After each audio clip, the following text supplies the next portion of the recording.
What's up, fam? It is me, Sushant, back with another spicy review. This is for Dune Part 2.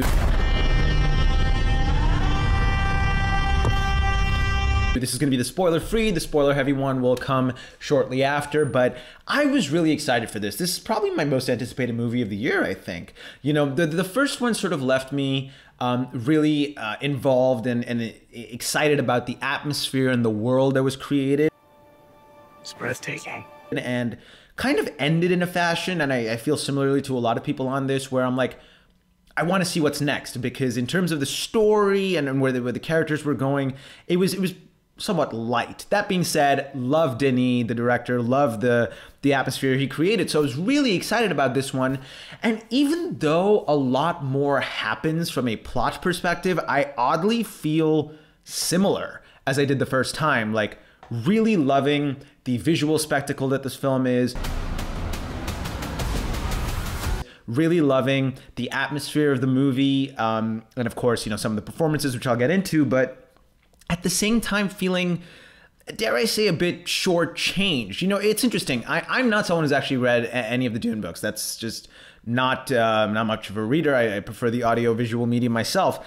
But, you know, so I kind of went into this without knowing what was going to happen. And I typically, you know, sci-fi has the ability to draw interesting parallels in a timeless fashion about our world. And there are themes and elements about worship and the general functioning of an economy and an ecology here that are sort of hinted on, but never really taken to their fullest. They're almost said in certain ways, but they're never filmed in a particular manner. Like, for example, you know, Paul Atreides is, you know, Timothee Chalemet, the lead character.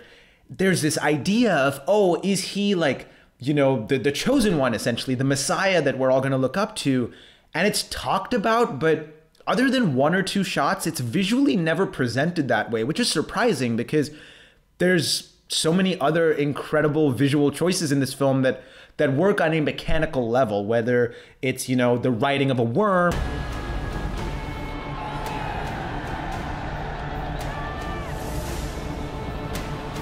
whether it's a certain battle.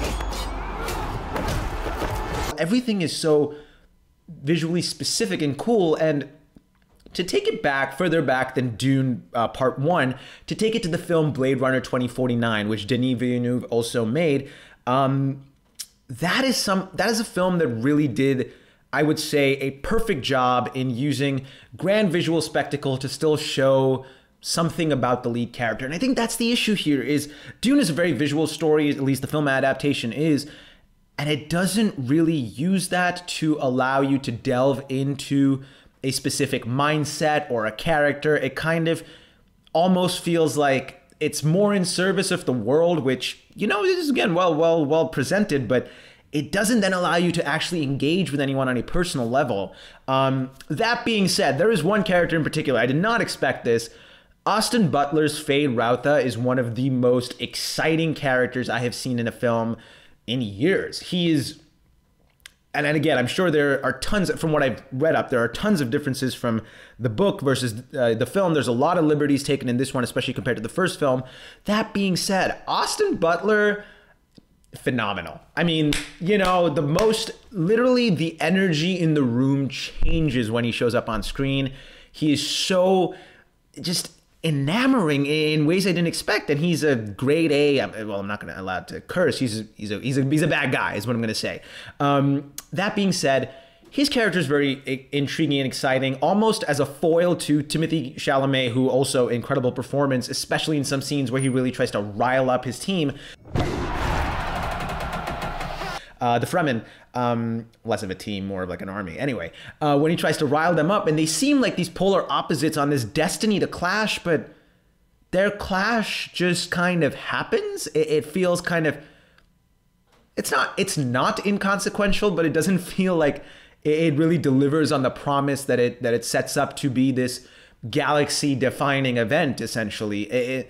The film almost needs to and wants to execute a lot of the things that exist within the lore of the world to the point that you're sort of just accepting things. And to me, I'm like, oh, for example, they have to, you know, drink a certain blue liquid to, you know, have a vision or experience something and change essentially as a being. And it's a test, but it's just like, it's sort of everything cause and effect is introduced and resolved like back to back. There aren't really a lot of threads to cling on to through the course of the film, because it's almost like, oh, we're doing this thing with a worm. We see it, it happens.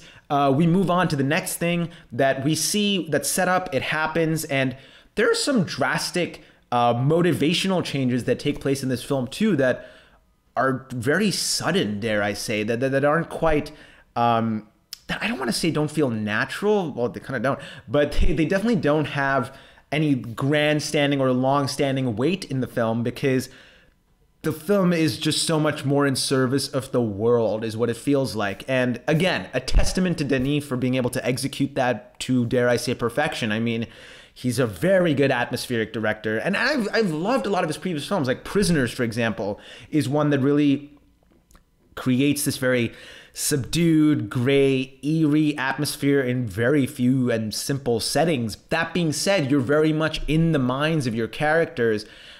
It's this hunch that I have, and in spite of Blade Runner, it's this hunch that I have that the world is so large that you're not almost able to engage. And I felt the first film was clearly in service of the world. The second film tells you a lot is happening, but is still in service of the world. I will say the first film doesn't necessarily, from a plot perspective, have too many things happening, but it allows you to engage with soft little moments, whereas this one has like 10 times as much plot, dare I say. But there's still a similar level of engagement. There's still a similar level of disconnect that I felt with the protagonists, with the people involved. You know, there are interesting themes here about what it means to worship someone who's leading you into war, what it means to have a certain bloodline that stems from evil, what it means to, you know, try to unite a galaxy, and the ultimate strange balance of an economy that depends on spice in this world.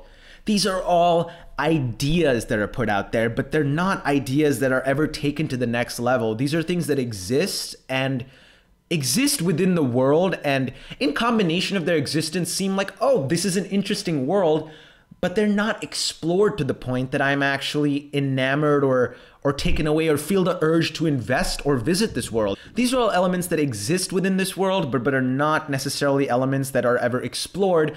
So I don't feel the richness of the point of the world itself. It's a great world. The technology and the design of everything, my gosh, it's amazing. Listen, I'm not here to discredit this film, because ultimately it's one of those that I'm always annoyed or feel the urge to express things like this when it comes to a film that I like a lot, that I wish I loved. I really wanted to love this movie because there are things in here that I did love. There are performances here that I loved. There are ideas about our world that I loved. There is an atmosphere, a musical score, a visual palette that is phenomenal. And there are certain moments in which that is taken to the next level, but it's just never done in a satisfying way. And it's so much of a, Denis is amazing. I still one of my favorite directors working in Hollywood today.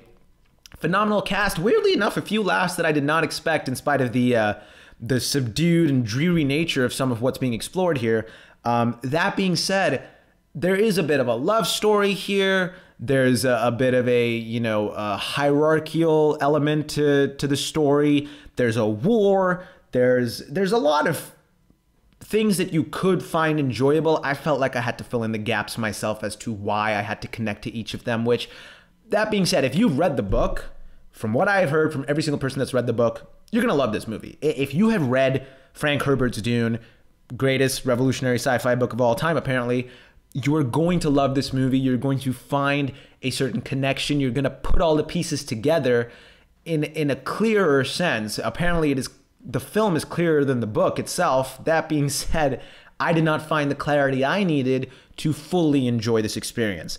I still think it's worth exploring. I still think, especially if you've seen the first one, it is worth seeing what happens to these characters.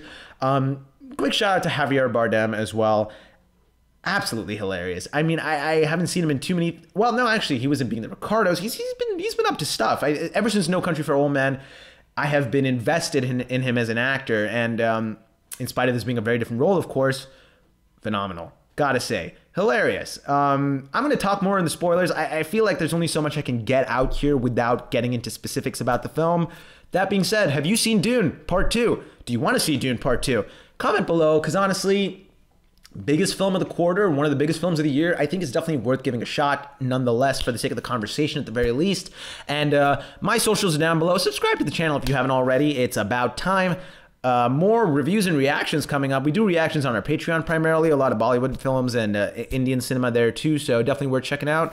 And I'll see you next time.